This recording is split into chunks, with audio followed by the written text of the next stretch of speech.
असो सोबत आशिष तुमचे, करूया सुखी जीवनाची कामना। असो सोबत आशिष तुमचे, करूया सुखी जीवनाची कामना। वैष्णवी विशाल चिरंजीव राहो, अशीच आमची पवित्र भावना, अशीच आमची पवित्र भावना। सप्तपदीचे घेऊनी फेरे, साता जन्माची सोबत राहो।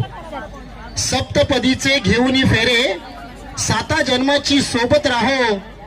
प्रेम अखंड बरसू दे, नात्याची ही वेल अशीच बहरत राहो, नात्याची ही वेल अशीच बहरत राहो। लग्न म्हणजे नसते केवळ दोन जीवांचे मिलन, लग्न म्हणजे नसते केवळ दोन जीवांचे मिलन। परिवाराला जोडून ठेवणारे हे तर जन्मोजन्मीचे बंधन, हे तर जन्मोजन्मीचे बंधन। सनई चौघड्याच्या निनादात वधूवराला देऊया सदिच्छा। सनई चौघड्याच्या निनादात वधूवराला देऊया सदिच्छा। नवजीवन तुमचे समृद्ध हो, विवाहाच्या आमच्याकडून याच हार्दिक शुभेच्छा, याच हार्दिक शुभेच्छा।